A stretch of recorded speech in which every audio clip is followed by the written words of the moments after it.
నడిచినా కూర్చున్నా మోకాళ్ళ నొప్పులు వస్తున్నాయా? ప్రాణ పెయిన్ క్లినిక్ లో అధునాతన చికిత్సతో మోకాళ్ళ నొప్పులు తగ్గించుకోండి. నమస్తే, వెల్కమ్ టు మనం టీవీ. మనం ఉన్నది మన కోసం. నేను వలి. ప్రస్తుతం స్టూడియోలో ఉన్నారు senior political analyst Chandu Srinivas గారు. వారితో మాట్లాడదాం. చందు గారు నమస్తే సార్. నమస్కారం వలి గారు. చందు గారు, వైసీపీ ఏమో జాబితాల మీద జాబితాలు రిలీజ్ చేసేసింది. ఇప్పటికే 4 జాబితాలు వచ్చేసాయి.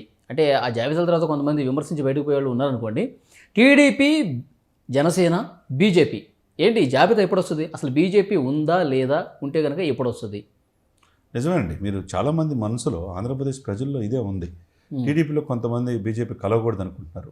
చాలామంది మేధావులు కొంతమంది ఏమో బీజేపీ కలవకుండా ఉంటేనే టీడీపీ జనసేన బాగుంటుందని అనుకునే వాళ్ళు ఉన్నారు. ఈ సమయంలో డెఫినెట్గా బీజేపీతో కలిసే అవకాశం ప్రస్ఫుటం కనపడుతుంది. ఎందుకంటే రాముల వారి విగ్రహ పునఃప్రతిష్టలో చంద్రబాబు నాయుడు గారు వెళ్ళారు, పవన్ కళ్యాణ్ గారు వెళ్ళారు. మనకు అర్థమవుతుంది టీడీపీ దగ్గర అవడానికి ఆయన ఇష్టత చూపిస్తున్నట్టుగా.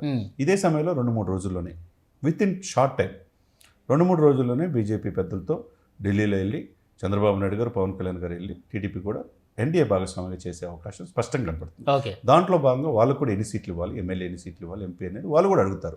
అదే సమయంలో జనసేనకి ఎన్ని ఇవ్వాలి, టీడీపీకి ఇవ్వాలి. ఈ 3 పార్టీల మధ్య ఓకే అనుకుంటే లిస్ట్ ఇప్పుడు 4 విడతలుగా అవసరంలా. 3 ఓకే అనుకుంటే ఫస్ట్ లిస్ట్లోనే కంప్లీట్ 175 కాన్స్టిట్యూన్సీలు 25 మంది ఎంపీలు ఇవ్వచ్చు. అంతే కదా. ఎందుకంటే ఒకవైపు ఓటర్ లిస్ట్ కూడా ఫైనల్ అయిపోయింది. సవరణలు, కొంత దొంగోట్లు తొలగించడం ఇవన్నీ కూడా అయిపోయింది. ఇక ఎలక్షన్ నోటిఫికేషన్ కూడా సిద్ధం అయిపోయింది. ఏప్రిల్ నాటికి ప్రభుత్వం కంప్లీట్గా ఎలక్షన్ పూర్తి చేసే అవకాశం స్పష్టంగా ఉంది. అంటే ఫిబ్రవరి ఫస్ట్ వీక్లో ఎలక్షన్ నోటిఫికేషన్ వచ్చే అవకాశం స్పష్టంగా. అసలు కాదు సార్, ఇప్పుడు బీజేపీ ఏంది, అసలు చర్చలు జరుగుతున్నాయా లేవా? ఇక్కడ రాష్ట్ర నాయకత్వం కూడా అసలు ఏం స్పందించట్లేదు. అక్కడ బీజేపీతో మాతోనే వస్తుంది, ప్రధాని గారితో మంచి సంబంధాలు ఉన్నాయి. అయోధ్య కూడా పోయి ఇచ్చారు పవన్ కళ్యాణ్ గారు, చంద్రబాబు గారు. మనం చూసాం. ఏంటి మరి ఎప్పుడు తెలుసు? డెఫినెట్గా అండి, బీజేపీ ఒకటే అండి, రాష్ట్రాలు సెంట్రల్తో విభేదాలు పెట్టుకోకూడదు. ఇప్పుడు చూడండి, రేవంత్ రెడ్డి గారిని చూడండి, కేసీఆర్ గారిని చూడండి. అసలుకి విపరీతంగా తిట్టి దూరం అయిపోయారు మోడీ గారికి. సెంట్రల్ నుంచి రావాల్సినవన్నీ ఆగిపోయినాయి. స్వయం ప్రతిపత్తి కల్పించమంటే అవి కూడా ఇవ్వలేదు.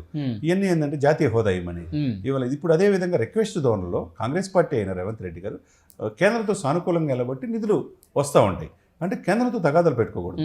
కాబట్టి ఇప్పుడు ఆంధ్రప్రదేశ్లో బలమైన సమస్య ఏంటంటే దీర్ఘకాలిక కోరిక కావచ్చు, అమరావతి రైతుల సమస్య, రాజధాని అమరావతి సమస్య, లేకపోతే ఎంప్లాయ్మెంట్ సమస్య, లేకపోతే ఈ యొక్క స్పెషల్ స్టేటస్లో భాగంగా కేంద్ర ప్రభుత్వం వచ్చే నిధుల సమస్య.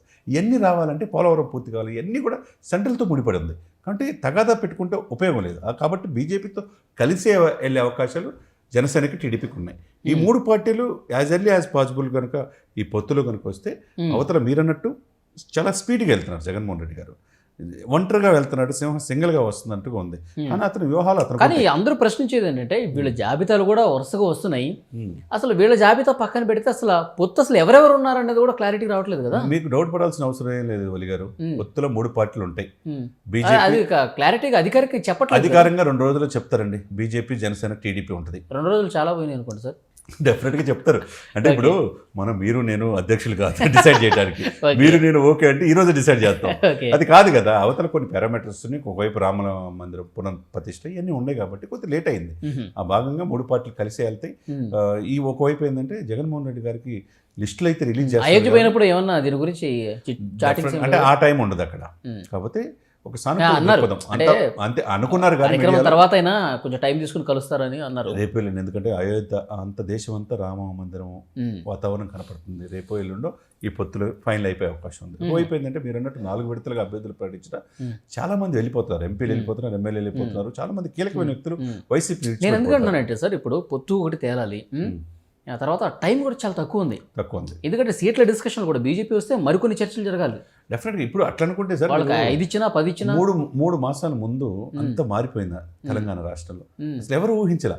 ముఖ్యంగా లాస్ట్ 1 మంత్ ముందు అభ్యర్థి ప్రకటన విషయంలో అసలు ఎలా వెళ్తారు రేవంత్ రెడ్డి గారు అనుకున్నారు.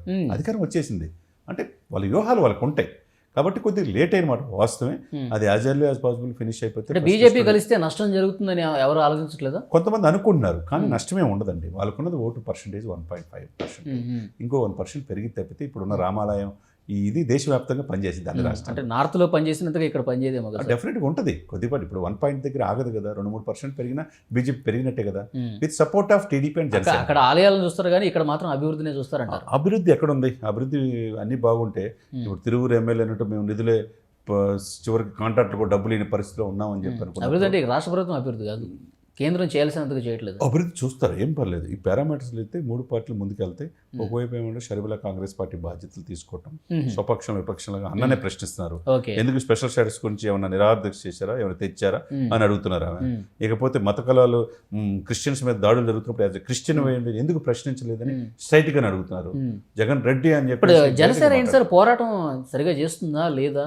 ఎందుకు చేయట్లేదు సార్? కార్యక్రమాలు ఎక్కడ కనిపిస్తుంది? వాళ్ళ కార్యక్రమాలు చేస్తున్నారు క్షేత్రస్థాయిలో, ఎక్కడికెక్కడ బీజేపీ టీడీపీతో కలిసి వెళ్తున్నారు. క్షేత్రస్థాయిలో సంస్థాగతంగా ఎలక్షన్స్కి వాళ్ళు ట్రైనింగ్ చేసుకున్నారు. ఎలక్షనీరింగ్, పోల్ ఎగ్జిక్యూషన్ ఎలా చేయాలో క్షేత్రస్థాయిలో వాళ్ళు నియోజకవర్గాలు చేసుకుంటున్నమాట మనకు తెలుస్తుంది. ఈలోపు ఎక్కడికక్కడ అభ్యర్థులు ఎవరైతే స్ట్రాంగ్ పర్సన్స్ ఉన్నారో, ఆర్థికంగా అంగబలంగా ప్రజల్లో ఉండే వాళ్ళని డైరెక్ట్గా పిలిపించి మంగళగిరి కేంద్రంగానే మంగళగిరిలోనే ఉంటా పవన్ కళ్యాణ్ గారు సమాయత్తం చేస్తున్నారు ఎన్ని పోటీ చేయాలనే మీద. కాబట్టి ఎక్కడ కూడా గ్యాప్ ఏం లేదు. సినిమాలు కూడా పక్కన పెట్టేశాడు, పూర్తిగా రాజకీయాలకి ఆయన కాన్సన్ట్రేషన్ చేస్తున్నాడు. కాబట్టి డౌట్ పడాల్సిన అవసరం ఏం లేదు. ఒకవైపు చంద్రబాబు నాయుడు వెళ్తున్నాడు, ఒకవైపు అంటే ఇష్యూ బేస్డ్గా పాలిటిక్స్ చేయట్లేదు, ప్రజా పోరాటాలు తగ్గిపోయినాయి అని ఒక విమర్శ ఉంది. ఏముండదు సార్, ఇప్పుడు ఇష్యూ బేస్డ్ పాలిటిక్స్ చేసి ఇన్ని పథకాలు ఇచ్చినా ప్రభుత్వ వ్యతిరేకత ఎందుకు ఉండదు అధికార పక్షం మీద? పూర్తి స్థాయిలో క్యాష్ చేసుకోలేకపోతున్నాయి. చేసుకుంటారు 2-3 రోజులు వ్యూహాలకు పదును పెడుతున్నారు. ఆ వ్యూహాల్లో భాగంగా మొత్తం అభ్యర్థుల ప్రకటన లిస్టులు అన్ని వరుస పెట్టి వస్తాయి. పొత్తులు డిసైడ్ అయిపోద్ది, తర్వాత సీట్లు కేటగిరీ అయిపోద్ది, లేకపోతే రేపు పవర్ షేరింగ్ ఏందనేది కూడా అర్థమైపోద్ది. రాబోయే ఈ వారం రోజులు పవర్ షేరింగ్ అనేది వస్తుంది అంటారా? డెఫినెట్గా రావాలి. డెఫినెట్గా ఆ ప్రజల్లో ఆ నమ్మకాన్ని కలిగించాలి. అన్ని కలిసి వెళ్తామనే భావన ఏదైనా కానీ జనవరి నెలాఖరులోపు అన్ని ఆంధ్రప్రదేశ్లో రోజుకు ఒక పరిణామం లాగా. ఇప్పుడు బీజేపీ ఈ కూటమిలోకి వస్తే పవన్ కళ్యాణ్కి ఇంకొంత మంచి బలం దొరికింది అనుకోవచ్చు. చాలా స్ట్రాంగ్.